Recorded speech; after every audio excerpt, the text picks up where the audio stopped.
बड़े बचते बचाते हुए हम यहाँ पर आए हैं क्योंकि डर था कि कहीं लूट ना हो जाए। इतना महंगा सामान आइटम लेकर चल रहे थे, तो विनीत जी और मैं बहुत बचते बचाते पुलिस प्रोटेक्शन में यहाँ पर पहुँचे हैं कि कहीं पर इतना महंगा आइटम है, जैसे जेवरात की आजकल हिफाजत होती है, वैसे इन सब चीज़ों की हिफाजत करनी पड़ रही है। आपने सुपरमैन देखा है, आपने स्पाइडरमैन देखा है, आपने ही मैन देखा है। आज आपको एक कहानी सुनाती हूं, और वो कहानी एक देश की है, एक देश में एक राजा की है जिसे लोग महंगाई मैन के नाम से जानते हैं। सुपरमैन स्पाइडरमैन अब पुराने हो गए, महंगाई मैन के नाम से उनको जाना जाता है। जहां महंगाई बढ़ जाती है, टमाटर ट बोलता है, टमाटर महंगा हो जाता है, पेट्रोल पा बोलता है, पेट्रोल महंगा हो जाता है। जनता अपने राजा से बड़ी त्रस्त थी। जो थोड़ी बहुत कमाई थी सब महंगाई मैन को समर्पित थी, और जो थोड़ी बच जाती थी वो टैक्स वाले लूट लेते थे। राजा को इस बात की भनक थी कि जनता त्रस्त है, जनता परेशान है, और उसी लिए उसने कुछ ऐसे चेले रखे हुए थे जो दूसरे राज्यों की बात करते थे। वो कहते थे फेकुस्तान में टमाटर बहुत महंगा है, फेकुस्तान में आटा बहुत महंगा है। तो राजा इसी में मस्त रहता था कि चेले जो हैं वो फेकुस्तान की बात कर रहे हैं, उसकी प्रजा की, उसके देश की बात नहीं कर रहे हैं। कुछ चेले ऐसे भी थे जो टमाटर 140 होने पर जनता को समझाते थे कि टमाटर मत खाइए, पथरी हो जाएगी, मिर्ची कम खाइए, अल्सर हो जाएगा, लहसुन प्याज तो बिल्कुल नहीं खाना चाहिए, देश विरोधी हरकतें आप बिल्कुल मत करिए। तो राजा को ऐसे लोग थे जो समझाते थे। लेकिन असलियत यह है कि जिस राजा का महंगाई मैन नाम है वो नरेंद्र मोदी है। और पीपली लाइफ का वो गाना तो आप सभी को याद होगा, महंगाई डायन खाए जात है। उसकी लाइन में बस संशोधन ये है कि सखी सैया तो नईखे कमात है, महंगाई डायन खाए जात है। कल बेरोजगारी के आंकड़े आए, 2 साल में सबसे ऊंचा बेरोजगारी का दर। मोदी सरकार की ओर से आपको इस पर कोई भी न प्रतिक्रिया मिलेगी ना एक्सप्लेनेशन मिलेगा। मस्त हैं साहब बहादुर, मस्त हैं, दुनिया देश त्रस्त है, कोई फर्क नहीं पड़ता है। तो जो बेरोजगारी के आंकड़े आए उससे समझ में आता है रोजगार कम है, उससे समझ में आता है आय कम है, और महंगाई जो कमर तोड़ रही है वो और ज्यादा तोड़ रही है। सब्जियों के दाम रॉकेट की तरह बढ़ रहे हैं। ये मैं एक गिफ्ट बास्केट बनाकर लाई हूं। आप लोग अभी शादी ब्याह का सीजन आ रहा है, बर्थडे पार्टी वगैरह में जाते होंगे, ये बहुत अच्छा गिफ्टिंग ऑप्शन है। इसमें 1 किलो टमाटर है, 1 किलो अदरक है, 1 किलो हरा मिर्च है, 1 किलो लहसुन है। टोटल लगभग 1070 रुपए का सामान है इस बास्केट में। तो अन्यथा पैसे मत खर्चा करिए, ये सब चीजें दिया करिए, लोग इसकी बड़ी कीमत पहचानते और जानते हैं। आज असलियत यह है कि इस देश में टमाटर 150 रुपए के करीब बिक रहा है। तो जो लहसुन प्याज नहीं खाते, अब आपको हो सकता है समझाएं कि हम टमाटर भी नहीं खाते हैं। अदरक ने तो ट्रिपल सेंचुरी लगा दी है। नींबू, मुझे नींबू, मेरा पैसा खत्म हो गया, मुझे नींबू नहीं मिला था। 400 रुपए पार नींबू है। 400 रुपए की वो हरी मिर्च मिल रही है जो कभी हरी धनिया और मिर्च सब्जी वाला फ्री में डाल देता था सब्जी के थैले में। ये 400 रुपए किलो की बिक रही है। ऐसा क्यों हो रहा है? और क्या सरकार को इसका पता नहीं है? सरकार सब जानती है, सरकार को सब कुछ पता है। और नहीं, ये सिर्फ बारिश के कारण सीजनल नहीं है। ट्रांसपोर्ट कॉस्ट इतनी महंगी है कि सरकार से संभालने चीजें संभल नहीं रही हैं। सब्जी ही नहीं, दाल भी दूभर हो गई है। 1 मिनट को चलिए कह दे गरीब आदमी कि चलो सब्जी नहीं खाएंगे, दाल रोटी खा लेंगे, दाल भी दूभर है। अरहर और उड़द की दाल इतनी महंगी है कि जो मार्केट में अरहर की दाल 72 से 75 रुपए किलो मिलती थी, आज वो 160 से 170 के बीच में है। उड़द की दाल 30 रुपए महंगी हुई है 1 महीने में। अरहर की दाल में 1 महीने में 50 रुपए की बढ़ोतरी हुई है। 1-2 रुपए नहीं, करीब करीब 50 रुपए की। दाल और सब्जी चलिए आदमी कम खाएगा, सोचेगा थोड़ा मसाला वसाला ऐड कर दे तो बात बन जाएगी। जो जीरे का छौंक लगता है, वो जीरे का दाम आपको पता है क्या है? अभी 800 रुपए किलो है जीरा इस समय। 800 रुपए किलो जीरा बिक रहा है। वो जीरा जिसमें तड़का लगा के थोड़ा गरीब आदमी का और मध्यम वर्ग का खाने का स्वाद बढ़ जाता है। उस जीरे में 200 रुपए किलो, 200 रुपए प्रति किलो का इजाफा एक महीने के अंदर हुआ है। 800 पे दाम पहुंच गया है। ये जीरा कभी 200-250 रुपए पे बिकता था। अब सब्जी भी महंगी है, दाल भी महंगी है, मसाले भी महंगे हैं। खुद सरकार मान रही है। कंज्यूमर अफेयर्स मिनिस्ट्री की जो रिपोर्ट है वो कह रही है 10 में से जो 10 सबसे जरूरी चीजें हैं, जिसमें दाल, चावल, आटा, मसाले, सब्जियां, चाय पत्ती, आलू, प्याज, टमाटर, उसमें से 9 चीजों के दाम में आग लगी हुई है। यह सरकार खुद मान रही है। इसके बारे में क्या कर रही है उसकी कहानी अभी हम आपको सुनाते हैं। आपके साथ हम ये जब आंकड़ा शेयर करेंगे तो आपको इसमें टेबल भी मिलेगी और विस्तृत रूप से आंकड़ा भी मिलेगा। पिछले एक महीने में टमाटर 160 पे है, धनिया 200 की है, अदरक 400 की है, मिर्ची 400 की है, लहसुन 130 का है, परवल 80 का है, अरबी 80 की है, भिंडी 70 की है। और जो मोदी जी महंगाई की मार से बचाने के लिए ये वादा करके सत्ता में आए थे, उन्होंने आंख पर ऐसी पट्टी बांधी कि पिछले 9 साल से खुली नहीं है। उनके राज में 2013 से 2023 के बीच में आटे के दाम में 46%, आटा कॉमन फ्लावर के दाम में 46% वृद्धि हुई है। चावल 25 रुपए किलो मिलता था, अब 36 के ऊपर पहुंच गया है। दाल जो 72 की थी वो 160-170 के बीच की मिल रही है। सरसों का तेल 90 से दोगुना होकर 185 पार कर चुका है। और नमक, हमारे गांव की तरफ कहा जाता है कि तरकारी दाल ना हो तो नून से खा लीजिए रोटी। तो वाकई में जो लोग मोदी जी को लाए थे और ये वादा किया था कि नमक रोटी खाएंगे, उनके नमक के लिए भी मजबूर कर दिया है। नमक का दाम जो कभी 13 रुपए होता था वो 20 के ऊपर है। अब आपको एक और असलियत बताती हूं। ये तो हो गई महंगे दामों की बात, आग लगी हुई है, आसमान छू रहा है, जैसे भी बोलना चाहिए। एक और चीज करी जा रही है। आपकी आंखों में धूल झोंककर आपकी जेबों पर डाका पड़ रहा है। वजन घटाया जा रहा है पैकेटों का, और या तो दाम वही रखा जा रहा है या दाम बढ़ाया जा रहा है। सिलसिलेवार तरीके से आपको बता देती हूं। ये बिस्किट का पैकेट आपको याद होगा, पार्ले जी का पैकेट है। गांव, शहर, देहात कहीं भी जाइए, ये छोटा पैकेट खूब बिकता है। ये छोटे पैकेट का दाम 5 रुपए, लेकिन अब ये 50 ग्राम का हो गया है। पहले ये 80 ग्राम का था, 30 ग्राम कम कर दिया गया, दाम वही रखा गया, तो ये बिस्किट बड़ा महंगा हो गया। ये चाय की पत्ती है, पहले 50 रुपए में 250 ग्राम मिलती थी, अब 70 रुपए में 200 ग्राम मिल रही है। ये चाय की पत्ती है। जब हम लोग की तरफ गांव जाते हैं तो लोग बिस्किट का पैकेट और चाय जरूर खिलाते हैं।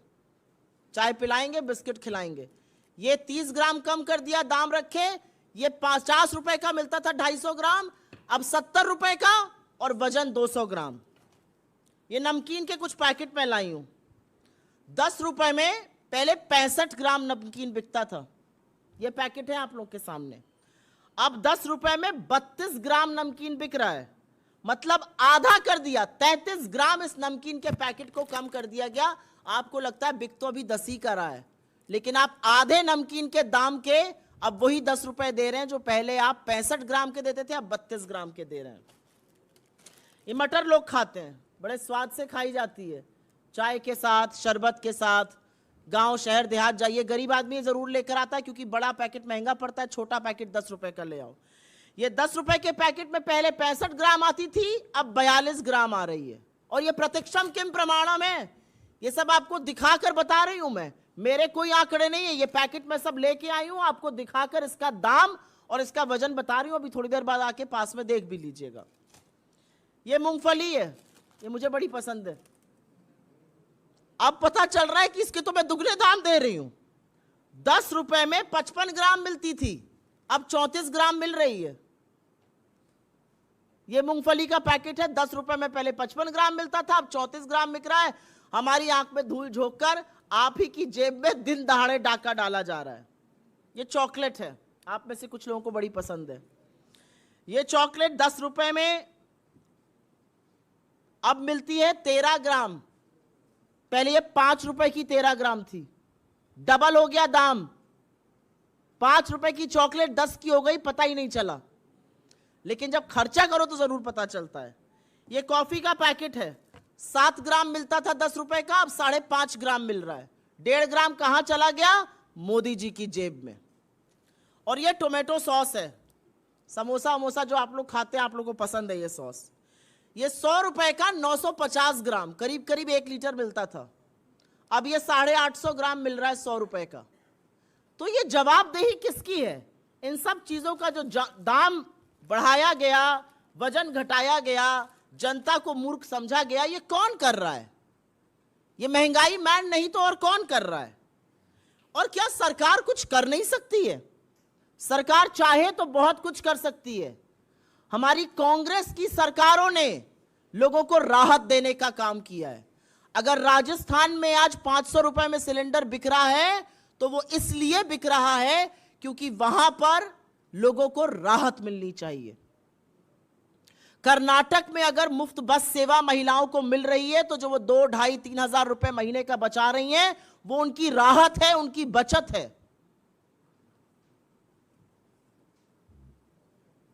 सरकार क्या कर रही है उल्टा? सरकार ने आंख पर पट्टी और मुंह में दही जमा दी, उस दही पर भी जीएसटी लगा हुआ है।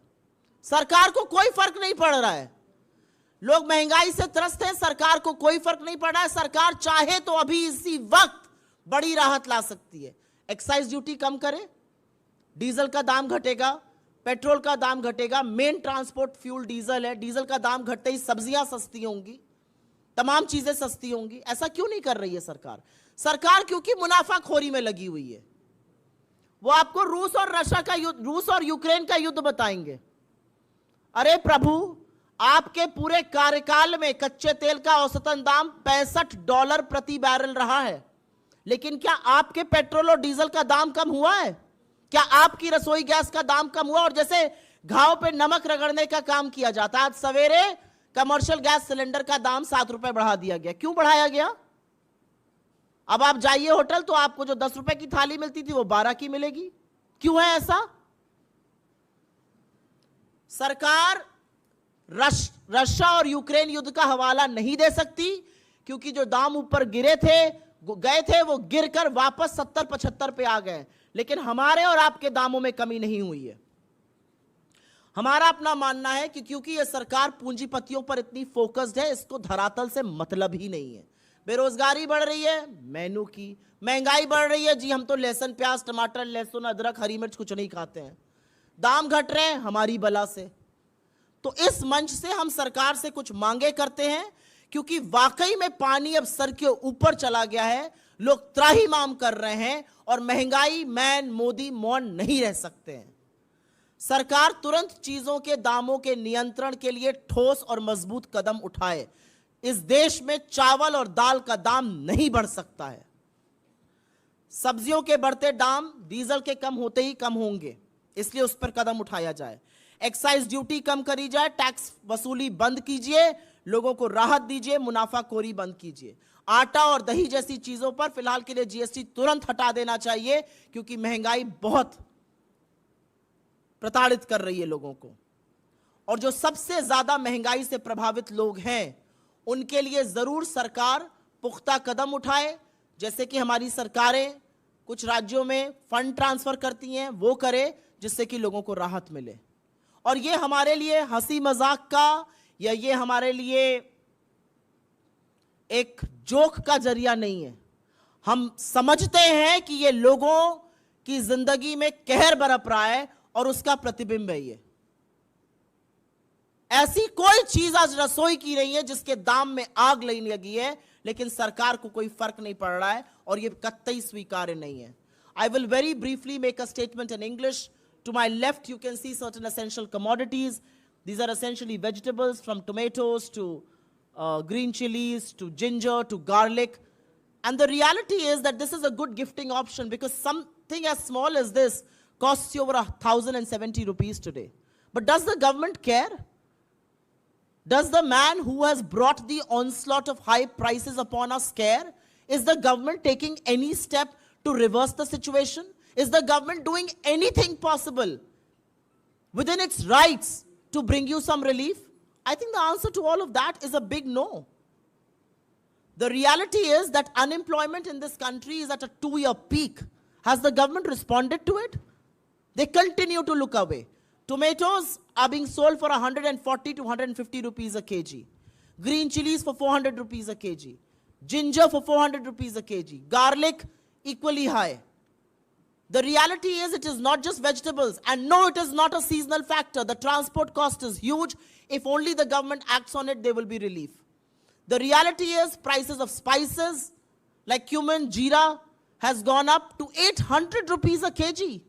It has seen a jump of nearly 200 rupees in a few months. Pulses, as common as tuar or arhar dal, are costing you anything between 160 to 170 rupees. Branded pulses even more. Prices of rice have gone up. Prices of wheat have gone up. What about the common man? What about the middle class? What about the poor, reeling under poverty? What is the government planning to do about all of that and more? And before I say anything, we will be sharing with you a comparative chart of where prices were in the UPA and where prices are today. And no, purchasing power parity for common Indian is down. An average Indian is poorer than how they were between 2013 to 2023. The reality also is that there are certain items where the weightage has gone down, but the prices have gone up. And I will just very briefly display some of this to you. These are biscuits. It's a Parle-G biscuit, the most common biscuit anywhere in the country. And having been in the world of finance and economy, I can also tell you this is a big barometer of how economic progress is. And if you remember, the consumption of Parle-G had gone down. This Parle-G biscuit used to cost you 5 rupees a packet, but that packet weighed 80 grams. Today, this packet weighs 50 grams. I have tea leaves here with me. 250 grams of this tea leaf used to cost us 50 rupees. Now 200 grams cost us 70 rupees. I have this namkeen here with me. In 10 rupees, one could buy a packet that weighed 65 grams. It now weighs 32 grams. I've got mutter here with me. A 10 rupee packet would get you 65 grams of mutter. Today it gets you 42 grams of mutter. I've got peanuts here with me. It used to cost 10 rupees, 55 grams. Now you get only 34 grams in that 10 rupees. I've got a chocolate here with me. You know, everybody likes to have a chocolate once in a while. It used to cost me 5 rupees. It now costs all of us 10 rupees. Prices have not gone up by a 50 paisa or a rupee. They have doubled from 5 to 10 rupees. I've got coffee here with me. It used to be a 7-gram sachet that used to cost us 10 rupees. That 7-gram sachet has now been reduced to 5.5 rupees. 1.5-gram sachet rests with Mr. Modi. And here is sauce. 950 grams of this sauce used to cost me about 100 rupees. It now costs us 850 grams for 100 rupees. So the reality is that the government is completely apathetic. They don't really care. It doesn't matter to them what common man or woman is facing. And is it a fact that the government can't do anything? Is it all seasonal? Absolutely not. I mean, look at the Congress governments. Look at our government in Rajasthan. Our government in Rajasthan is committed to bringing relief. We are giving cylinders for 500 rupees. Our governments like in Karnataka have made bus service free. That has left additional money in the hands of women. And that is relief for them in a time when they're reeling under high prices. So the government can do a lot, but the government is busy profiteering. Crude oil prices on an average for this government have been at $65 a barrel. But have prices gone down for you? No, they haven't. After the Russia-Ukraine war started, prices went up, but then they came down and came down substantially. Today, they are anywhere between $70 to $72 a barrel. Have prices gone down for you? No. Can the government bring down prices any moment?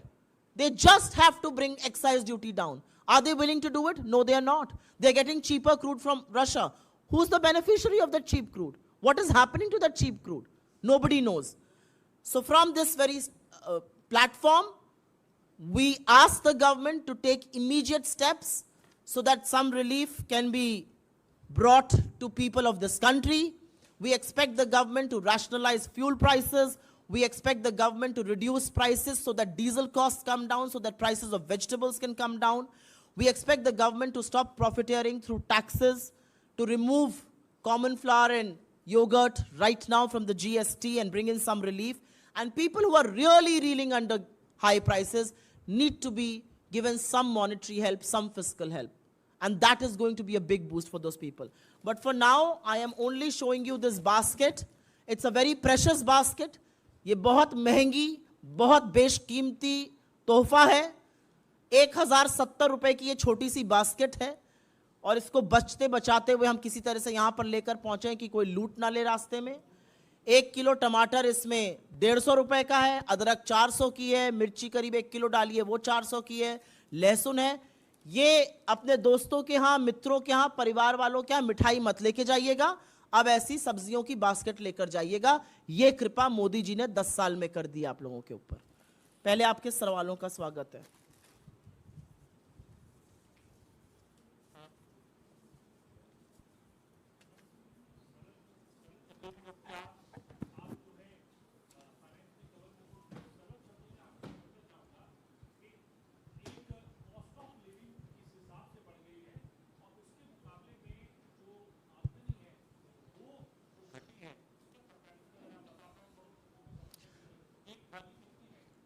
इस देश में कल एक आंकड़ा आया और वो आंकड़ा ये कहता है कि 2 साल में सबसे चरम सीमा पर बेरोजगारी है. अगर इस देश में बेरोजगारी इतनी ज्यादा है तो लोगों की आय घटी है. जिसके पास रोजगार है घटा है. यह आंकड़ा मेरा नहीं है. 83% हिंदुस्तान की आय घटी है. और अगर आय घटी है और चीजों के दामों में यह आग लगी है तो एक आम आदमी की थाली से पहले लहसुन, प्याज, टमाटर, अदरक, हरी मिर्च गायब हुई, फिर दाल गायब हुई, फिर जीरा गायब हुआ. अब चावल और आटे के भी दाम बढ़ गए. तो आप खुद समझ सकते हैं कि आमदनी कम है, आमदनी अठन्नी है और खर्चा रुपये से ज्यादा है. और इसीलिए मैं बार बार कहती हूं कि जो गाना था ना, सखी सैया तो खूबे कमात है, उसको बदल दीजिए. सखी सैया तो नईखे कमात है, महंगाई डायन खाए जाते हैं. यह असलियत है. Cost of living has gone up substantially. आपकी फ्यूल कॉस्ट हायर है, आपके इलेक्ट्रिसिटी प्राइसेस हायर है, आपकी वेजिटेबल कॉस्ट हायर है, आपके सीरियल्स हायर है, आपकी आम ग्रेन हायर है, आपकी कॉफी, चाय की पत्ती, बिस्किट, जो चीजें मैंने यहां पर दिखाई, छोटी रोजमर्रा की जिंदगी की चीजें के दाम उतरे हैं या बढ़ा दिए गए और उसका वेट घटा दिया गया. तो अगर ये महंगाई की मार नहीं है और अगर ये महंगाई की मार सरकार को नहीं दिखाई दे रही है तो सरकार क्या देख रही है? कहां अनदेखी है सरकार? यह अपने आप में एक बड़ा सवाल है.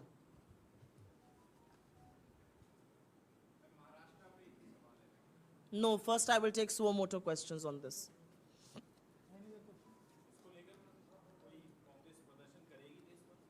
हम लगातार ये मांग उठा रहे हैं, हमारे नेता उठा रहे हैं, हमारे अध्यक्ष उठा रहे हैं, राहुल जी उठा रहे हैं इन मांगों को.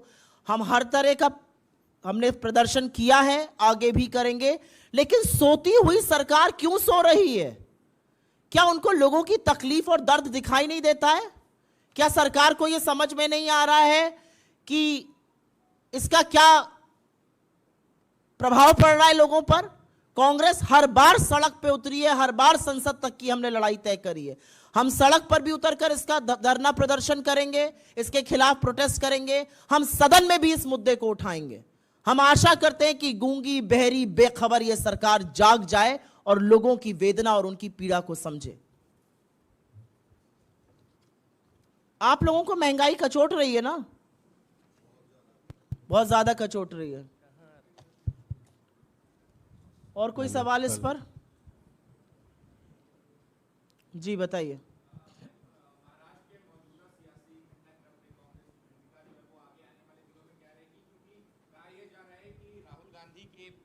राहुल गांधी के पटना में शरद पवार के साथ जाने पर भी अजीत पवार जो है वो खासे नाराज थे और ये एक बड़ी वजह बनी जाने का। मैं आपसे दो बातें कहूंगी। भारत जोड़ो यात्रा के दौरान जब राहुल गांधी जी ने 4000 किलोमीटर इस देश के पैदल नापे, तो जो उत्साह, जो समर्पण और जो जिस तरह से वो हाथों हाथ महाराष्ट्र में लिए गए, शायद कोई दूसरा प्रदेश होगा जहां पर हमने आम लोगों का और कांग्रेस के अपने साथियों का वो उत्साह देखा था। तो मुझे लगता है कि महाराष्ट्र में कांग्रेस और मजबूत होगी। महाराष्ट्र के लिए, महाराष्ट्र के साथ हमारा ऐतिहासिक संबंध रहा है। महाराष्ट्र में कांग्रेस और मजबूत होकर और प्रखर बनकर उभरेगी। और ये जो भी लोग हैं ना, जो विपक्षी एकता पर सवाल उठाते हैं, वो दोमुही बातें करते हैं, वो दोहरे मापदंड अपनाते हैं। 24 घंटे पहले मोदी जी जिन लोगों को अब शब्द कह रहे हैं, पानी पी पी कर गाली दे रहे हैं, उन्हीं के साथ आत्मसात हो जाते हैं। तो आज मोदी जी से सवाल पूछना है, आप क्यों घबरा रहे हैं विपक्षी एकता से इतना कि कहीं उनको तोड़ रहे हैं? कोई फर्क नहीं पड़ेगा, क्योंकि जनता भी जानती है कौन किसके साथ खड़ा है और कौन किसके खिलाफ खड़ा है।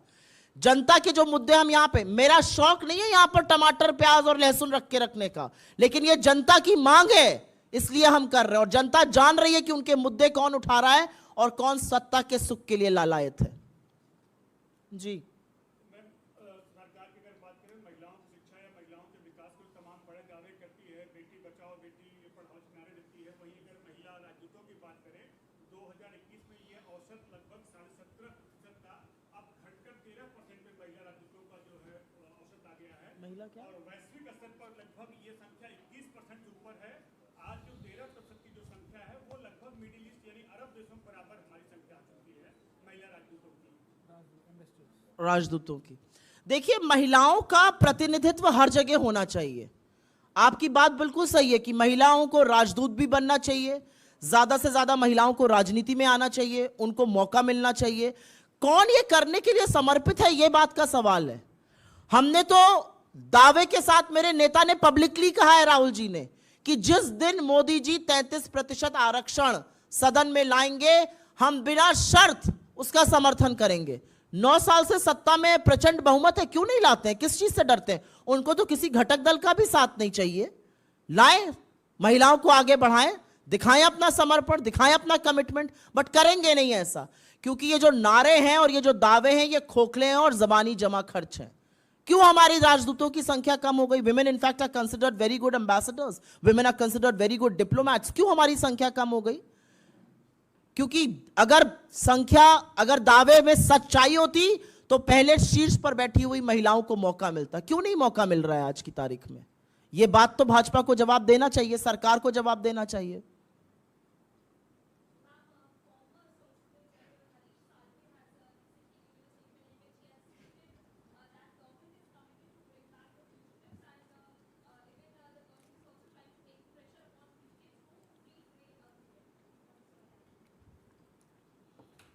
With all due respect to the former Solicitor General,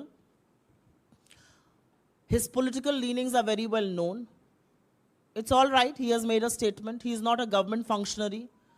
He is not a mouthpiece of the government. Why must I respond to him? Let the government show some commitment in all that he has said. I mean, anybody will rise anywhere and make a statement and the Congress party will respond to it. Why?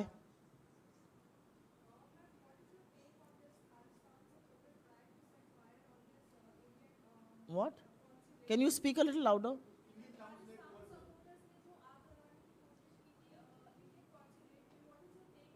We absolutely denounce any action like that. We absolutely denounce it. And we denounce it because we have been at the receiving end of what terrorism has done in this country.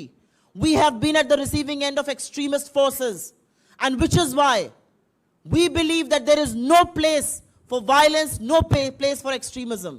We've lost two of our most dear one former prime minister and one sitting prime minister was assassinated while she was in office because of these forces. And which is why when people like them obstruct Rahul Gandhi's meeting overseas, we expected the Indian government to take it up with the Biden administration. And instead, they chose to stand with the extremists. So they stand exposed at every nook and corner.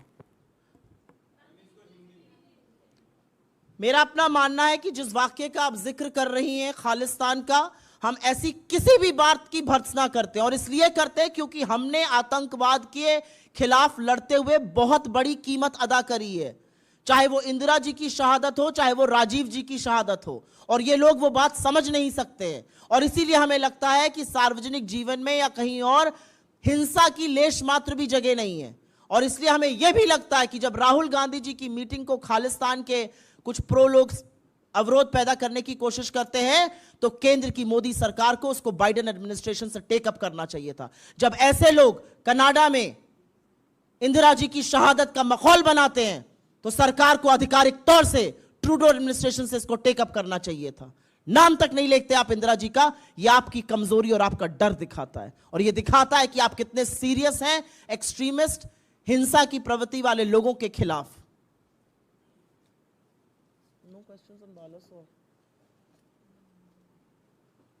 अभी आप लोगों को एक और खबर पता चली होगी बालासोर के बारे में, और जैसा कि वहां की कमेटी ने बताया कि ये टेलीकम्युनिकेशन और सिस्टम फेलियर था, तो हम इस मंच से, हमारे नेताओं ने इस पर ऑलरेडी वक्तव्य दिया, हम इस मंच से सिर्फ इतनी ही अपील कर सकते हैं कि गर्म भोजन, कहीं हरी झंडी, कोई नई वंदे मातरम के चक्कर में मत पड़िए। पहले जो रेल से यात्रा कर रहे हैं लोग, उनको सुरक्षित कीजिए, उनको अपने गंतव्य पर सुरक्षित पहुंचाने की जिम्मेदारी सरकार की है। सरकार की जिम्मेदारी गरम खाना और नई नई झंडियां दिखाने की नहीं है। सरकार की जिम्मेदारी है कि जो आज रेल की पटरियों पर गाड़ियां चल रही हैं, वो सुरक्षित अपने गंतव्य पर पहुंचे। सरकार के सारे झूठ धराशायी हो गए इस एक रिपोर्ट के माध्यम से। धन्यवाद बहुत बहुत आप लोगों का।